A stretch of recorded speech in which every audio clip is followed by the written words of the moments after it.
Israeli পণ্য দাবি করে ভাঙচুরের ঘটনায় খুলনা, সিলেট ও গাজীপুরে ৪৯ জন আটক। গাজায় গণহত্যার প্রতিবাদে আজও বিভিন্ন স্থানে বিক্ষোভের ঘোষণা। ট্রাম্প নেতানিয়াহু বৈঠকে গাজায় হত্যাকাণ্ড বন্ধের আভাস মেলেনি। পুরো উপত্যকায় ফিলিস্তিনিদের নিশ্চিহ্নের পরিকল্পনা। ইসরায়েলি হামলায় আরও ৬০ জন নিহত।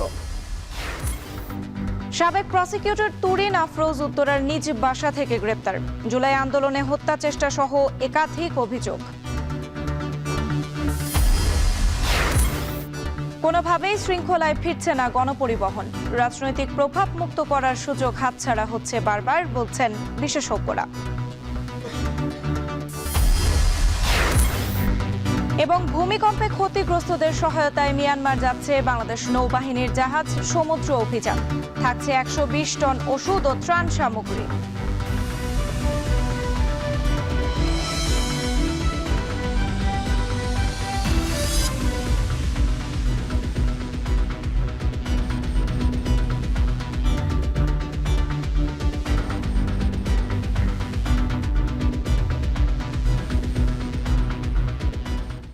স্বাগত এখন বাণিজ্যে। পুরো আয়োজন জুড়ে সঙ্গে আছি আমি সুমাইয়া রাত্রি।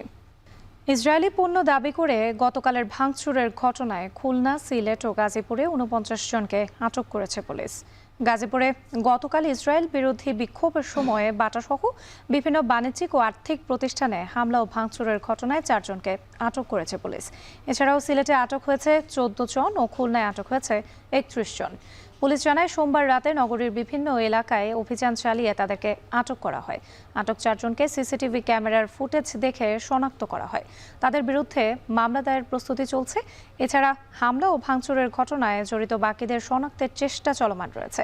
এর আগে সোমবার দুপুরে নগরীর বোর্ড বাজারে গাজায় চলমান ইসরায়েলি হামলার প্রতিবাদে বিক্ষোভ মিছিল বের করে স্থানীয় জনতা। মিছিল থেকে হামলা চালিয়ে ভাঙচুর করা হয় বাটাসহ কোকাকোলা, 7 আপ ও আর্থিক প্রতিষ্ঠান বিকাশের সাইনবোর্ড।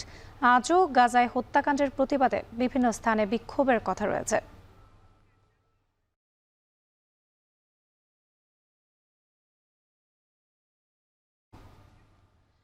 সোমবার খুলনায় বাটার শোরুম ও কেএফসিতে হামলার ঘটনায় ৩১ জনকে আটক করেছে পুলিশ। এ নিয়ে বিস্তারিত জানাতে আমাদের সঙ্গে যুক্ত হচ্ছেন রামিম চৌধুরী। রামিম, বাটার শোরুম ও কেএফসিতে হামলার ঘটনায় আটকদের বিষয়ে জানতে চাই আপনার কাছ থেকে। রাত্রি ফিলিস্তিনিদের উপর ইসরায়েলি হামলার যে ঘটনা, তার প্রতিবাদে সারা দেশের মতো খুলনাতেও গতকালকে কিন্তু প্রতিবাদ জানিয়েছে সাধারণ মানুষ। কিন্তু বিকালের দিকে শেষ পর্যায়ে এসে কিন্তু অনাকাঙ্ক্ষিত কিছু ঘটনা ঘটে।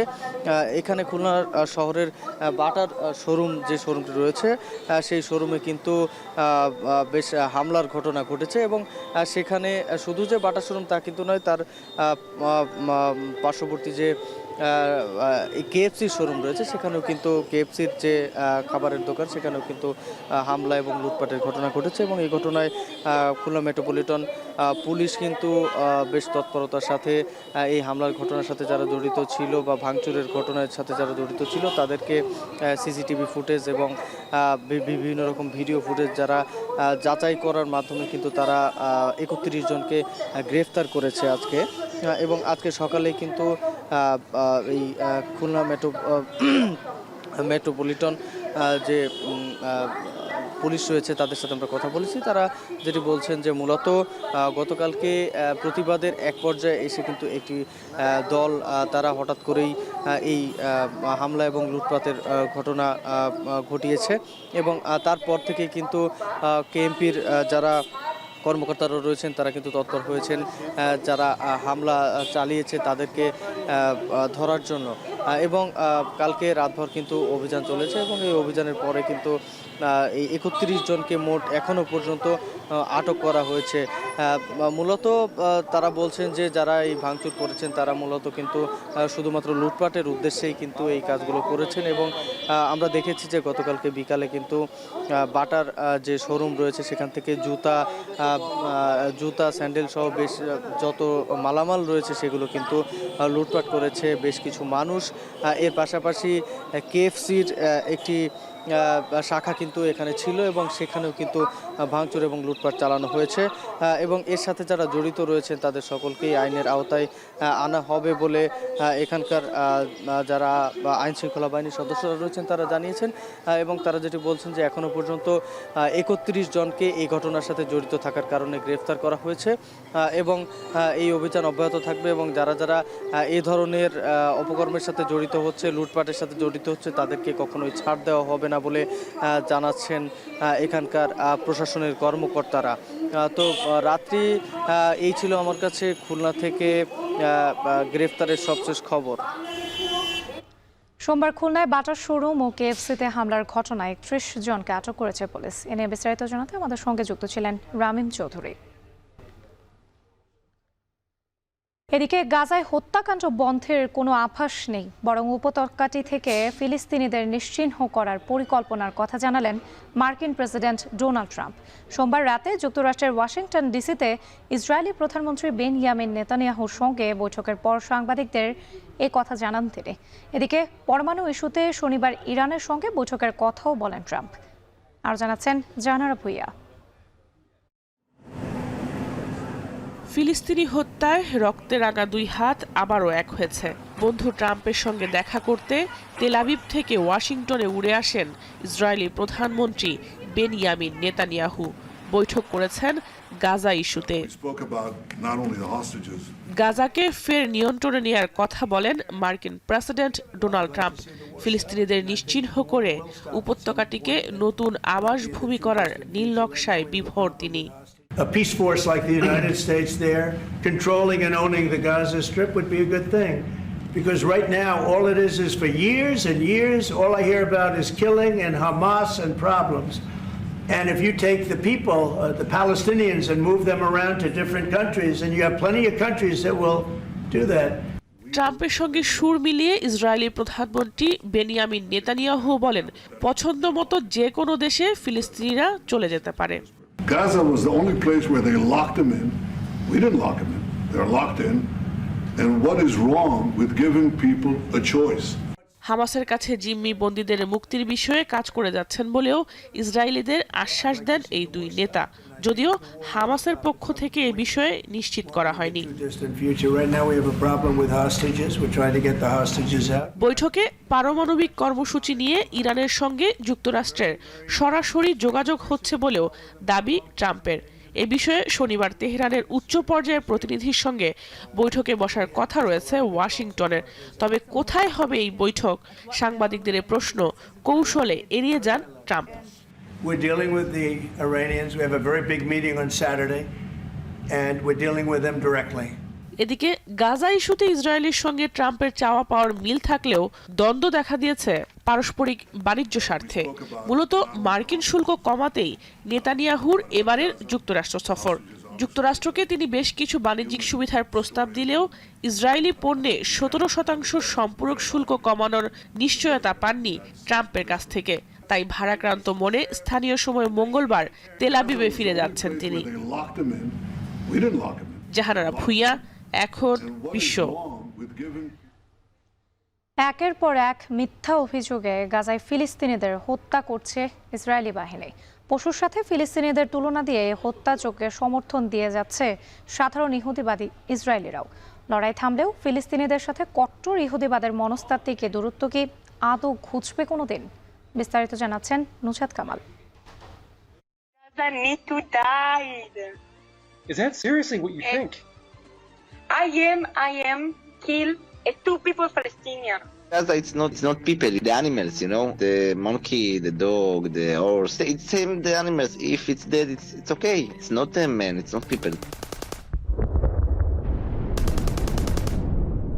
1.5 বছরের আগ্রাসনে শুধু ফিলিস্তিনি শিশুদের দেহই নয়, ছিন্ন ভিন্ন হয়েছে পুরো গাজা, ফিলিস্তিনের হৃৎপিণ্ড।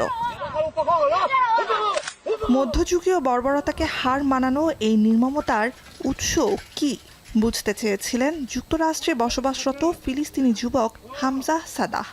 অনলাইনে শতাধিক ইহুদিবাদী ইসরায়েলের কাছে জানতে চেয়েছিলেন গাজায় নির্বিচারে মানুষ হত্যা তারা সমর্থন করেন কিনা। উত্তর শুনে হামজার মতোই হতবাক নেটিজেনরাও। You eat chicken. You eat chicken. Would you eat a child from Gaza? Are you comparing people in Gaza to chickens? Yeah, it's chicken. It's nothing. It's not people. It's animals. They're my family. I'm Palestinian. I have family and friends in Gaza. I'm from Palestine. Does that mean I'm an animal? Yeah, if you from Palestine, you animals. Yeah.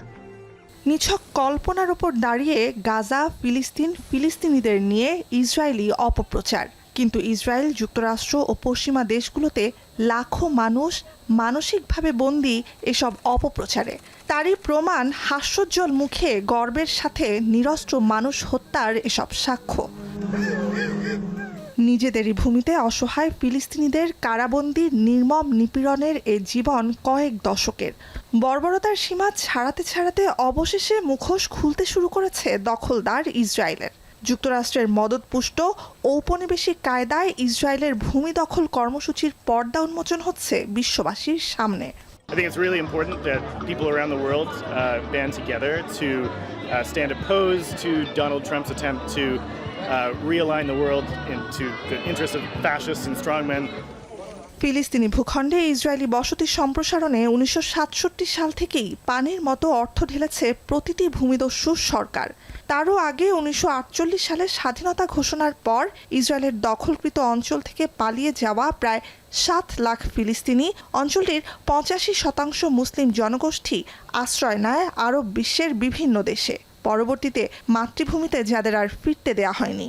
নিজ দেশে বিশ্বের অন্য যে কোনো দেশের সাধারণ মানুষের মতোই ফিলিস্তিনিদের বাঁচতে চাওয়ার আকুতি খারিজ করেই ক্ষান্ত হয়নি ইহুদিবাদী ইসরায়েলিরা। সীমা ছাড়িয়েছে পাশবিকতার। أما بعد الدمار اللي شفناه مش متأملين حاجة إلا في وجه الله فقط لا غير. أما ترامب شو بده يسوي لنتنياهو؟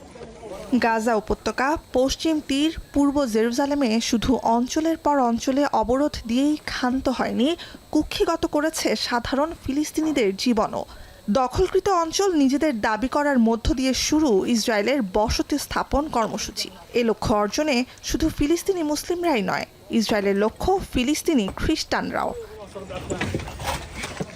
2023 সালের 7 অক্টোবর থেকে ফিলিস্তিনের স্বাধীনতাকামী সংগঠন হামাস যোদ্ধাদের নির্মূলের নামে অবরুদ্ধ গাজা উপত্যকায় রক্তক্ষয়ী অভিযান জোরদার করে ফিলিস্তিন। ইসরায়েলের এ পথে বড় বাধা গাজায় বসবাসরত খ্রিস্ট ধর্মাবলম্বীরা। কারণ ইসলামপন্থীরা এ যুদ্ধ শুরু করেছে এবং ইহুদিদের হত্যাকারী হিসেবে মুসলিম জনগোষ্ঠীকে চিত্রায়িত করার যে অপপ্রচার অপচেষ্টা ইসরায়েল চালিয়ে আসছে শুরু থেকে, সে সব গল্পকে মিথ্যা প্রমাণ করে গাজায় মুসলিম, খ্রিস্টান সহ নানা বিশ্বাসে বিশ্বাসী ফিলিস্তিনিদের সহাবস্থান।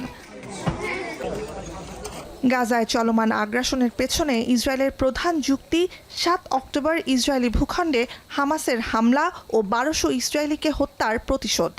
সে সময় হামাসের বিরুদ্ধে অস্ত্রবিরতি লঙ্ঘনের অভিযোগ আনলেও এর 2 সপ্তাহ আগেই টানা তৃতীয় দিন অবরুদ্ধ পশ্চিম তীরে বিমান হামলা চালায় খোদ ইসরায়েল। নুজহাত কামাল, এখন বিশ্ব। আরএফএল ওয়াটার পাম্পের অটো থার্মাল টেকনোলজি, যা বেশি হিটে নষ্ট হয় না, শতভাগ মসৃণ, ব্রাশ ইম্পেলার নিশ্চিত করে অধিক পানির flow. RFL water pump on করলে পানির তুফান।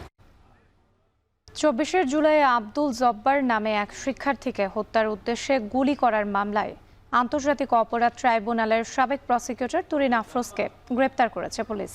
সোমবার রাত 11টার দিকে রাজধানীর উত্তরার পশ্চিম থানা এলাকায় নিজের বাসা থেকে তাকে গ্রেপ্তার করা হয়। এ সময় পুলিশের উত্তরা বিভাগের উপকমিশনার মহিদুল ইসলাম জানান, তুরিন আফরোজের ল্যাপটপ ও মোবাইল ফোন তল্লাশি করে সরকার বিরোধী পরিকল্পনার প্রমাণ পাওয়া গেছে। আজ তাকে আদালতে তোলা হবে বলেও জানায় এ পুলিশ কর্মকর্তা। উল্লেখ্য, আন্তর্জাতিক অপরাধ ট্রাইব্যুনালে 71-এর মানবতা বিরোধী অপরাধের বিচার চলাকালে 2013 সাল থেকে 2019 সালের নভেম্বর পর্যন্ত প্রসিকিউটরের দায়িত্বে ছিলেন তুরিন আফরোজ।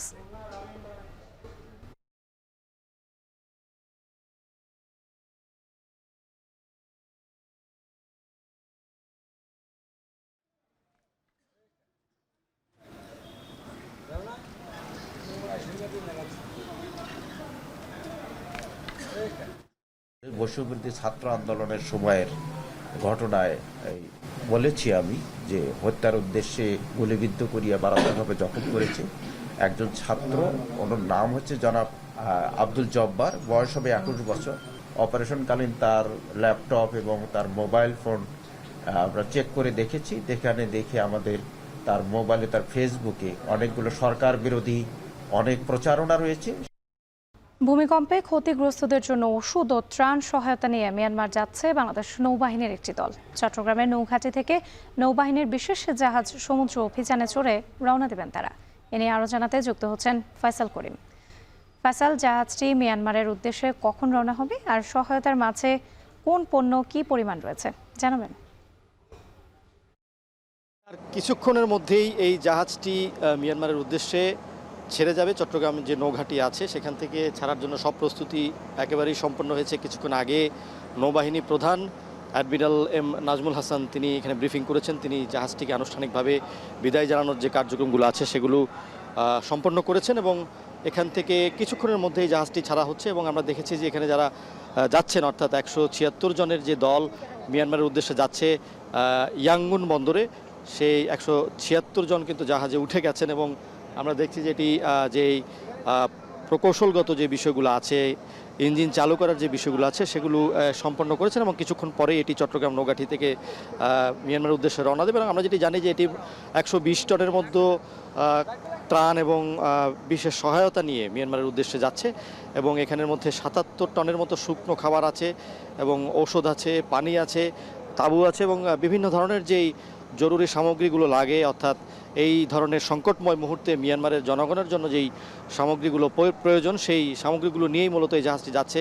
এবং আগামী 3 দিন পর অর্থাৎ 11 এপ্রিল এটি মিয়ানমারের ইয়াঙ্গুন বন্দরে পৌঁছবে এবং সেখানে 48 ঘন্টা ত্রাণগুলো বিতরণ করার পর সেখানে যেই চট্টগ্রাম বাংলাদেশের যারা সামরিক বাহিনীর যে অন্যান্য সদস্য আছেন তাদের সহায়তায় এই ত্রাণগুলো বিতরণ করা হবে এবং একটি উদ্ধারকারী দল কিন্তু সেখানে ইতিমধ্যে আছে বাংলাদেশের।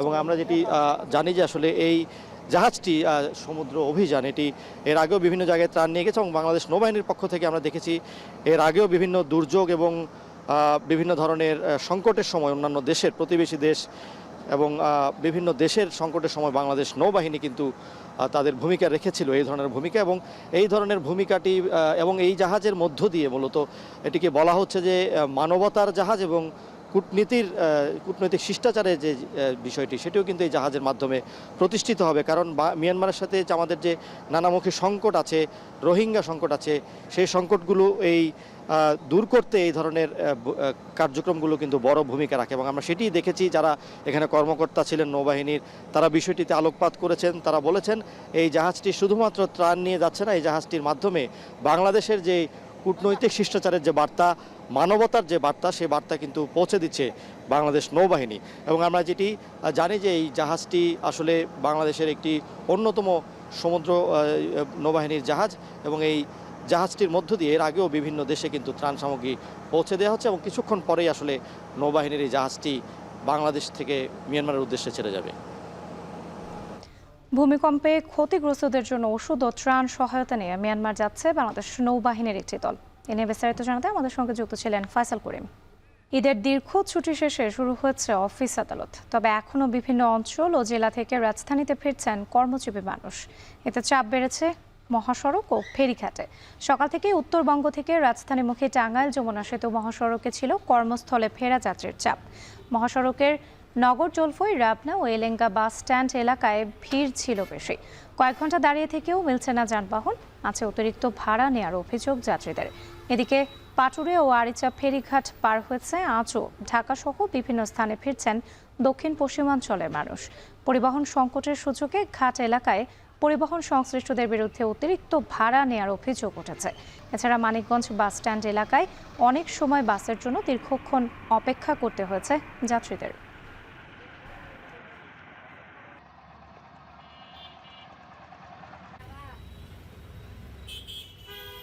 আধা ঘন্টা ধরে দাঁড়িয়ে হয়েছি, গাড়ি ঘোড়া পাইতেছি না, ভাড়া যাও বেশি যাইতেছে। মানিকগঞ্জ থেকে ছাপার যাবো, ডাইরেক্ট বাস পাচ্ছি না, লোকাল বাস ভাড়া বেশি চাইতেছে, এখন বাচ্চা নিয়ে ভোগান্তিতে পড়ছি। হাউস বিল্ডিং নামক গাড়ি পাচ্ছি না, আর ভাড়া চাইতেছে 3 গুণ। প্রবাসীদের ভোটিংয়ের আওতায় আনতে একটি কার্যকর উপায় খুঁজছে নির্বাচন কমিশন। এ ব্যাপারে যথাযথ পদ্ধতি বাছাই বিভিন্ন দেশে চলমান ব্যবস্থা বিবেচনায় রাখা হয়েছে বলে জানিয়েছেন প্রধান নির্বাচন কমিশনার AMM নাসিরউদ্দিন। সকালে নির্বাচনী প্রশিক্ষণ ইনস্টিটিউট ভবনে এক প্রশিক্ষণ কর্মশালার উদ্বোধনী বক্তব্যে এসব কথা বলেন তিনি। কর্মশালার মাধ্যমে প্রবাসী ভোটারদের ভোটদান পদ্ধতির ভালো সমাধান মিলবে বলে আশাবাদ জানান CEC। We want to concretize and we want to a definite conclusion and we want to finalize a definite option for expatriate voting, and I hope this workshop, this technical workshop, will be able to really find out a appropriate solution for us, because one size fits all approach will not work here. We have to take into consideration our socio-cultural background, socio-cultural realities, political realities of this country, the education level, and also the concentration of our expertise. নারায়ণগঞ্জের ২৫০০-এ Bangladesh special economic zone পরিদর্শনে এসেছেন ৩৬ সদস্যের বিদেশি বিনিয়োগকারী দল। সেখানকার আরও বিস্তারিত খবর জানাতে আমাদের সঙ্গে যুক্ত হচ্ছেন মুন্নাফ রশিদ। মুন্নাফ, কোন কোন দেশের বিনিয়োগকারীরা এসেছেন পরিদর্শনে, তারা কোন কোন খাতে বিনিয়োগে আগ্রহী?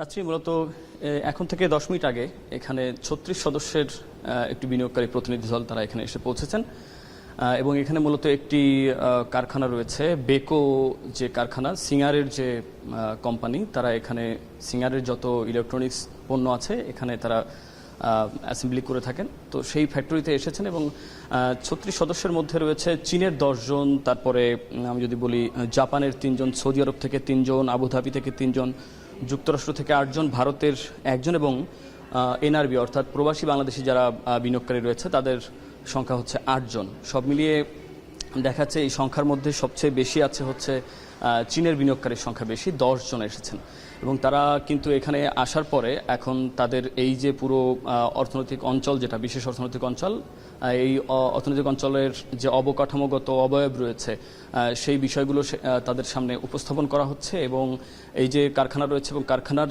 যে বিভিন্ন দিক তাদের সামনে তুলে ধরা হচ্ছে, সুযোগ সুবিধা কি রয়েছে এখানে বিনিয়োগ করলে সকল ধরনের সুযোগ সুবিধা পাওয়া যাবে সেই বিষয়গুলো এখানে নিশ্চিত করা হচ্ছে এবং এখানে নিরাপত্তা, বিদ্যুৎ, জ্বালানি সহ যেসব বিষয়গুলো কারখানা নির্মাণের জন্য সবথেকে বেশি গুরুত্বপূর্ণ সেই সব বিষয়গুলো তাদের সামনে তুলে ধরা হচ্ছে। আপনি একটু জানিয়ে রাখতে চাই যে গতকাল এই যে বাংলাদেশ বিনিয়োগ সম্মেলন শুরু হয়েছে, গতকাল আমরা দেখেছিলাম যে 60 জনের একটি প্রতিনিধি দল, বিনিয়োগকারী প্রতিনিধি দল, তারা কিন্তু চট্টগ্রামের 2টি স্পেশাল ইকোনমিক জোন তারা পরিদর্শন করেন এবং আজকে দ্বিতীয় দিনে তারা তাদের মধ্য থেকেও অনেক সদস্য আছেন আজকে, আবার নতুন করেও কোনো সদস্য যুক্ত হয়েছেন। সব মিলিয়ে 36 জন এই যে নারায়ণগঞ্জের 2500-এ যে বাংলাদেশ স্পেশাল ইকোনমিক জোন রয়েছে সেখানে তারা পরিদর্শনে এসেছেন এবং বিডা এবং বেজার পক্ষ থেকে যারাই মূলত এই বিনিয়োগ সম্মেলন আয়োজন করেছে, বাংলাদেশের বিনিয়োগ উন্নয়ন কর্তৃপক্ষ এবং বেজা, তারা কিন্তু যেটি বলছে যে বাংলাদেশে যে বিনিয়োগের যে চিত্র রয়েছে, বিনিয়োগের যে দৃষ্টিভঙ্গি এতদিন ছিল, নেতিবাচক ধারণা ছিল, সেইখান থেকে বেরিয়ে এসে বিনিয়োগকারীরা যাতে বাংলাদেশে বেশি বেশি বিনিয়োগ করে সেই জন্য কিন্তু তাদেরকে বিভিন্ন অর্থনৈতিক অঞ্চল ঘুরে দেখানো হচ্ছে এবং বলা হচ্ছে যে বাইরের উন্নত দেশগুলোতে যেভাবে অর্থনৈতিক অঞ্চলগুলোতে যেসব সুযোগ সুবিধা দেওয়া হয় সেসব সুযোগ সুবিধা সম্পন্ন কিন্তু 8 থেকে 10টি অর্থনৈতিক অঞ্চল গড়ে তোলা হবে যেখানে সব ধরনের সুযোগ সুবিধা থাকবে এবং বিনিয়োগকারীরা আকৃষ্ট হবেন সেখানে বিনিয়োগ করতে, এবং সেই জন্যই কিন্তু বিডা এবং বেজা কাজ করছেন। তো এই ছিল আমার কাছে সবশেষ খবর। নারায়ণগঞ্জের 2500-এ বাংলাদেশ স্পেশাল ইকোনমিক জোন পরিদর্শনে এসেছেন 34 সদস্যের বিদেশি বিনিয়োগকারী দল। সেখানকার সবশেষ পরিস্থিতি জানাতে আমাদের সঙ্গে যুক্ত ছিলেন মুন্নাফ রশিদ। গণপরিবহনের শৃঙ্খলা ফেরাতে কোনো পরিকল্পনাই কাজে আসছে না। গত কয়েক দশক ধরে বিভিন্ন প্রকল্পগুলো মুখ থুবড়ে পড়েছে। নগর পরিবহন থেকে একক বাস কোম্পানি, কোনোটাই কার্যকর হয়নি। গণপরিবহনের সাথে জড়িত ব্যক্তিরা বলছেন সমন্বয়হীনতায় সেবা পাচ্ছে না যাত্রীরা। আর বিশেষজ্ঞদের মতে গণপরিবহন রাজনৈতিক প্রভাব মুক্ত করার সুবর্ণ সুযোগ হাতছাড়া হচ্ছে বারবার। সিওল আহমেদের প্রতিবেদন।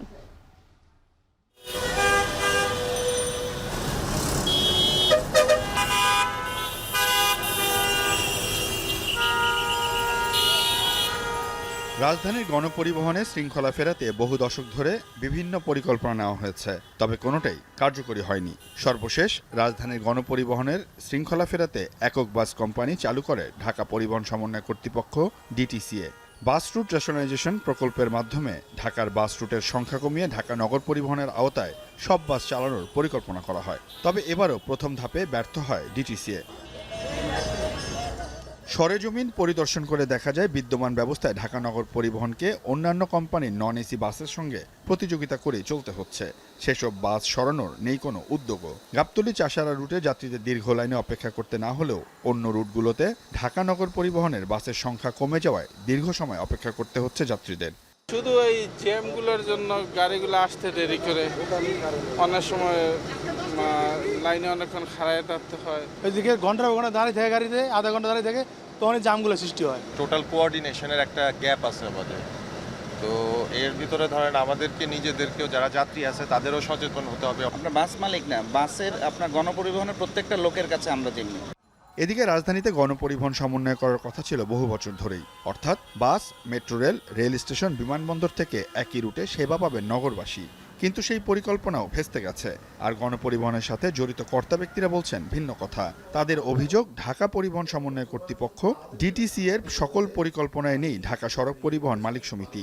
আমাদের যে রুট ডিজাইনগুলি করেছি ডিটিসিএ আমাদের সাথে আলোচনা করে নাই, ওরা ওদের নিজেদের মতো করে করেছে। যেটা দেখা যাচ্ছে এটা যে কনফ্লিক্ট অফ ইন্টারেস্ট, আমাদের যে ব্যবসায়িক ইন্টারেস্ট এখানে ওদের এই রুট ডিজাইনের সঙ্গে যায় না। এ বিষয়ে বাস রুট রেশনালাইজেশন প্রকল্প পরিচালক ধ্রুব আলমের কাছে জানতে চাওয়া হয়। তিনি বলেন, রুট সমন্বয় ডিজাইন সকলের অবগতি নিয়েই করা হয়েছে। আপাতত এসি বাস দিয়ে একটি রুটে নগর পরিবহন বাস পরীক্ষামূলকভাবে চলছে। বোর্ড সভায় যে অনুষ্ঠিত হলো সেখানেও এটা আসলে দেখানো হয়েছে এবং এই 42টা রুট 9টা ক্লাস্টারের পরিকল্পনাটা বলা হয়েছে। সুতরাং এখানে আসলে সেই ভুল বোঝাবুঝির কোনো অবকাশ নেই যে আমরা জানি না বা আমাদেরকে না জানিয়ে রুট দেয়া হচ্ছে। এদিকে পরিবহন বিশেষজ্ঞরা বলছেন, গণপরিবহন সমন্বয় করতে হলে শুধুমাত্র প্রকল্প নয়, তা বাস্তবায়নে থাকতে হবে মনিটরিং ব্যবস্থা। বলেন, রাজনৈতিক প্রভাবমুক্ত গণপরিবহন করার সুবর্ণ সুযোগ হাতছাড়া করেছে অন্তর্বর্তীকালীন সরকার। অন্তর্বর্তী সরকারের বাস্তবতায় এসেছিল, যেহেতু পরিবর্তিত পরিস্থিতিতে সব দৌড়ের মধ্যে ছিল, তখন কাজ করার জন্য অনেক সুবর্ণ সুযোগ ছিল, কিন্তু ইটস টু লেট নাও। দিন দিন এটা জটিল থেকে জটিলতর হচ্ছে এবং এইটার বিশৃঙ্খলা যত বেশি হচ্ছে, একটা গোষ্ঠীর ইনকাম তত দিন দিন বাড়ছে। এছাড়াও গণপরিবহন খাতকে মেট্রো রেলের মতো নিজেদের আওতায় এনে একটি কোম্পানির মাধ্যমে পরিচালনা করার কথাও বলেন তারা। গত কয়েক দশকেও রাজধানীর গণপরিবহনে শৃঙ্খলা ফিরে আসেনি। রাজধানীতে বেড়েছে অবৈধ গাড়ির চাপ, আর এই সব কিছুকে মাথায় নিয়েই সাধারণ জনগণ প্রতিনিয়ত গণপরিবহন ব্যবহার করে যাচ্ছে। যোগাযোগ বিশেষজ্ঞরা বলছেন, রাজনৈতিক প্রভাবমুক্ত করতে না পারলে গণপরিবহনে কখনোই শৃঙ্খলা ফিরে আসবে না। আর তাই তো অন্তর্বর্তীকালীন সরকারকে ঠিক এখনই এই গণপরিবহন শৃঙ্খলায় নিয়ে আসতে হবে। সিউল আহমেদ, এখন, ঢাকা। ঈদের পরে গাজীপুরে কমেছে ব্রয়লার ও সোনালী মুরগির দাম, তবে এখনও চড়া দেশি ও লেয়ার মুরগির দাম। এ নিয়ে আলোচনাতে গাজীপুরের শফিউদ্দিন বাজার থেকে যুক্ত হয়েছেন ইফতেখার রায়হান। ইফতেখার, মুরগির দাম কেজি প্রতি কত টাকা কমেছে?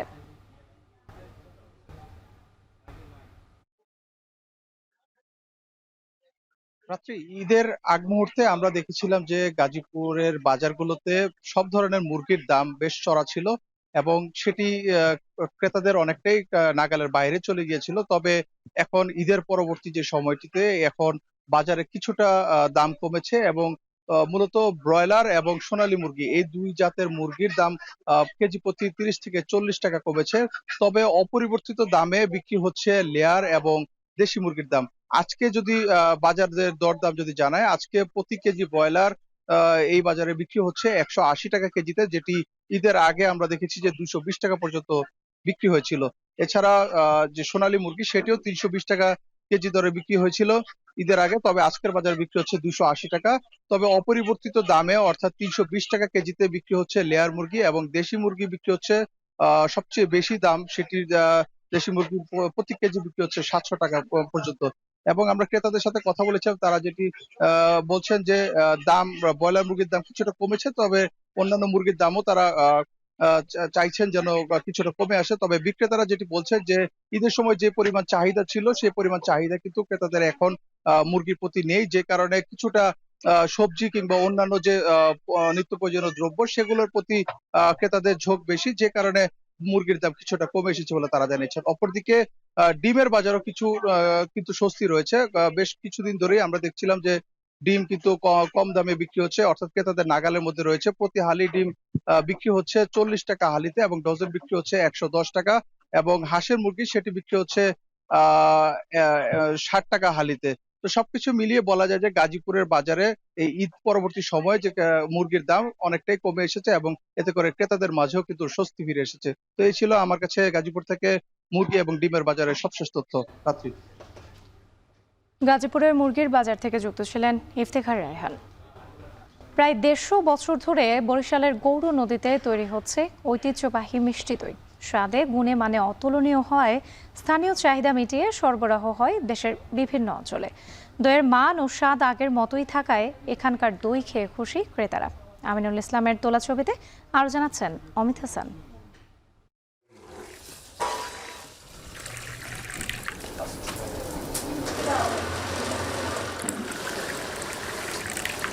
বরিশালের গর্ব গরু নদীর দই। প্রায় 150 বছর ধরে নানা উৎসবে গরু নদীর অনন্য স্বাদের এই দই ভোজনবিলাসীদের তৃপ্তি মিটিয়ে আসছে। এছাড়া অতিথি আপ্যায়নে খাবারের তালিকায় গরু নদীর দই থাকাটাও ঐতিহ্যের অংশ বটে। কয়েরিয়া গ্রামের বাসিন্দা শাহজাহান হাওলাদার প্রতিদিন বিভিন্ন খামার থেকে দুধ সংগ্রহ করে সড়ক পথে নিয়ে যান পালর্দি নদীর ঘাটে। এরপর নৌকায় তুলে কলস ভর্তি দুধ নিয়ে যায় ননী ঘোষের গরু নদী ঘোষ মিষ্টান্ন ভাণ্ডারে। সকাল 6টা থেকে 12টা সময় প্রতিদিন আমি ফার্মের 200 লিটার দুধ সংগ্রহ করি, আর গ্রামে আশেপাশে গ্রামে ছোট ছোট গরুর গাভী আছে তারপরে সংগ্রহ করি। 300-350 লিটার দুধ আমি দোয়া নিয়ে যাই। স্থানীয় খামারিদের কাছ থেকে প্রতিদিন শত শত মণ দুধ সংগ্রহ করা হয় দই তৈরির জন্য এসব কারখানাগুলোতে। এরপর সেই দুধগুলো বড় বড় কড়াইয়ে জাল দেয়া হয়। প্রায় 8 থেকে 9 ঘন্টা জাল দেওয়ার পর এই দুধগুলো থেকে তৈরি হয় মাখন। বাকি দুধগুলো চিনিযুক্ত করে আবার জাল দিয়ে ঢালা হয় দইয়ের হাঁড়িতে। এ প্রক্রিয়ায় দই তৈরি করতে সময় লাগে প্রায় 24 ঘন্টা। 3 পুরুষের ধারাবাহিকতায় প্রায় 30 বছর ধরে দইয়ের ব্যবসার সাথে জড়িত শ্যামল চন্দ্র ঘোষ। স্বাভাবিক সময়ে প্রতিদিন 15 থেকে 20 মণ দই তৈরি হলেও ঈদসহ যে কোনো উৎসবের সময়ে তৈরি হয় প্রায় 50 থেকে 60 মণ। তবে দ্রব্যমূল্যের ঊর্ধ্বগতির সাথে তাল মিলিয়ে দইয়ের মান ধরে রাখা কঠিন বলে দাবি শ্যামল চন্দ্রের। ঢাকা, চিটাগাং, সিলেট এসব জায়গায় রীতিমতো যায়। সরকার যদি আমাদের সেরকম সুযোগ সুবিধা দেয় আমরা চেষ্টা করব যাতে বাইরে গেলে আমাদের দেশেরও একটা নাম থাকবে, আর আমাদের পণ্যেরও আমরাও একটু লাভজনক হব।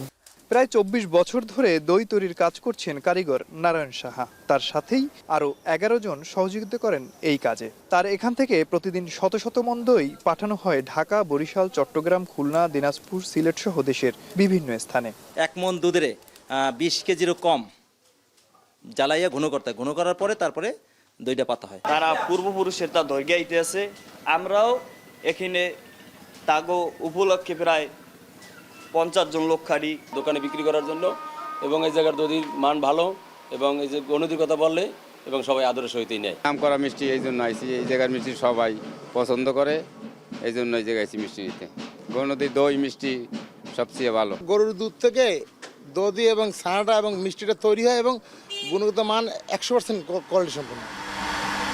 গরু নদীর ঐতিহ্যবাহী দই সরকারি সব ধরনের প্রদর্শনীতে স্থান পায়। এ খাবারকে জিআই পণ্য হিসেবে স্বীকৃতি দিতে ঊর্ধ্বতন কর্তৃপক্ষের মাধ্যমে সরকারের নজরে নিয়ে আসার কথা জানান উপজেলা নির্বাহী কর্মকর্তা। আমরা গরু নদীর দইটাকে বিভিন্ন সময় সরকারের যে বিভিন্ন প্রদর্শনী থাকে সেখানে আমরা নিয়ে যাচ্ছি, এবং এটাকে জিআই পণ্য হিসেবে করার জন্য আমার সর্বসাধারণের লোকজন এবং গরু নদীর যে সুশীল সমাজ আছে, স্থানীয় নেতৃবৃন্দ আছেন, তারা এই ব্যাপারে আমার সাথে কথা বলেছেন। এটা আমরা আমাদের ঊর্ধ্বতন কর্তৃপক্ষের মাধ্যমে আমরা সরকারের নজরে নিয়ে আসবো। গরু নদী ঘোষ মিষ্টান্ন ভাণ্ডারে প্রতি মাসে লেনদেন দাঁড়ায় প্রায় 1.5 কোটি টাকা। উৎসব ঘিরে বেচাকেনার পরিমাণ বেড়ে যায় কয়েক গুণ। অমিত হাসান, এখন, বরিশাল। শুল্ক আরোপ প্রত্যাহার না করলে চীনা পণ্যে অতিরিক্ত 50% শুল্ক আরোপের হুমকি দিয়েছেন ডোনাল্ড ট্রাম্প। যদিও শুল্ক যুদ্ধের পূর্বাভাস আশীর্বাদ হয়ে এসেছে বেইজিংয়ের জন্য। ইইউর সঙ্গে ঘনিষ্ঠতার সম্ভাবনার পাশাপাশি জ্বালানি তেলের দরপতনে চাঙা হতে পারে চীনের স্থানীয় অর্থনীতি। আর জানাচ্ছেন নাফি আরমান মনন। শুল্ক আরোপের প্রভাব থাকলেও আকাশ ভেঙে পড়বে না। চীনা পণ্যে যুক্তরাষ্ট্রের অতিরিক্ত 34% আমদানি শুল্ক আরোপের পর এমনটাই জানান কমিউনিস্ট পার্টির মুখপাত্র, যা ছিল চীন জুড়ে খবরের শিরোনামের শীর্ষে। 8 বছর পর শুল্ক ঝড়ের প্রত্যাবর্তনে বিশ্ব যখন ব্যতিব্যস্ত সমঝোতায়, তখন ভিন্ন পথে চীন। ট্রাম্পের ঘোষণার 48 ঘণ্টার মাথায় ওয়াশিংটনের পণ্যে পাল্টা শুল্কারোপ ঘোষণা করে বেজিং, যার অর্থ হল বাণিজ্য যুদ্ধের জন্য সম্পূর্ণরূপে প্রস্তুত শি জিনপিং প্রশাসন। ক্ষতি সামাল দিতে স্থানীয় অর্থনীতিতে আসতে পারে বিভিন্ন প্রণোদনার ঘোষণা। Measures such as cutting rates and lowering the reserve requirements for banks to support lending, all those measures they are more likely now because of the market reaction and also because of potential weakness in the economy because of the hit to China's exports. চীনের পাল্টা পদক্ষেপে বেজায় চটেছেন Donald Trump. মঙ্গলবার নাগাদ যুক্তরাষ্ট্রের পণ্যের ওপর শুল্কারোপ প্রত্যাহারের আলটিমেটাম দিয়েছেন মার্কিন প্রেসিডেন্ট। অন্যথায় বুধবার থেকে চীনা পণ্যের ওপর আরোপ করা হবে অতিরিক্ত 50% শুল্ক। তবে মার্কিন শুল্কারোপের কারণে ঘুরতে পারে চীনের অর্থনীতির চাকা। বিশ্লেষকদের ধারণা, শুল্ক যুদ্ধের সুযোগে বিশ্ববাসীর জন্য নিজেদের বাণিজ্যের দরজা উন্মুক্ত করতে পারে চীন। ইতোমধ্যেই জাপান ও দক্ষিণ কোরিয়ার সঙ্গে শুরু হয়েছে অর্থনৈতিক আলোচনা। অর্থনীতিকে বাঁচাতে চীনের ঘনিষ্ঠ হতে পারে ইউরোপও। We've been working on strengthening our relationship with one of our strategic partners, which is China, for the past few years already, with a strong diplomatic effort from the Spanish side.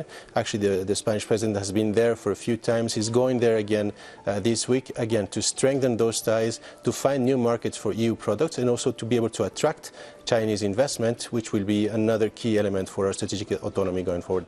শুল্ক ঝড়ের কারণে বিশ্ববাজারে 4 বছরের মধ্যে সর্বনিম্ন অবস্থানে জ্বালানি তেলের দর, যা সুফল বয়ে এনেছে বেইজিংয়ের জন্য। কারণ বিশ্বজুড়ে জ্বালানি তেল আমদানিকারকের তালিকায় শীর্ষস্থানে রয়েছে চীন। নাফি আরমান মনন, এখন বিশ্ব।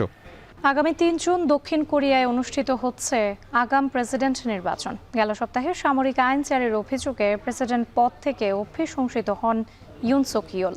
জাতীয় নির্বাচন কমিশনের সঙ্গে আলোচনার পর মঙ্গলবার নির্বাচনের তারিখ ঘোষণা করে দেশটির মন্ত্রিসভা। এর মধ্যে সংশ্লিষ্ট সব দপ্তরের সঙ্গে আলোচনা করেছে সরকার। দক্ষিণ কোরিয়ার আইন অনুসারে প্রেসিডেন্টের পদ শূন্য হওয়ার 60 দিনের মধ্যে ভোট গ্রহণের বাধ্যবাধকতা আছে। বর্তমানে দেশটির অস্থায়ী প্রেসিডেন্টের দায়িত্ব পালন করেছেন হ্যান ডাক-সু। টানা 3 মাসেও বেশি সময় ধরে টালমাটাল পরিস্থিতির পর অবশেষে নির্বাচনের মাধ্যমে নতুন নেতা বেছে নেওয়ার সুযোগ পাচ্ছে দক্ষিণ কোরিয়ার জনগণ। এবারে খেলার খবর। অবশেষে হেড কোচ পিটার বাটলারের অধীনে অনুশীলন করলেন বিদ্রোহী নারী ফুটবলাররা। 2 মাস আগে বয়কটের ডাক দেয়া 18 ফুটবলারের 13 জনই আজ অনুশীলন করেছেন। প্রায় 1.5 ঘন্টার ট্রেনিং সেশন ছিল ক্লোজ ডোর। এসকে শাওনের প্রতিবেদন।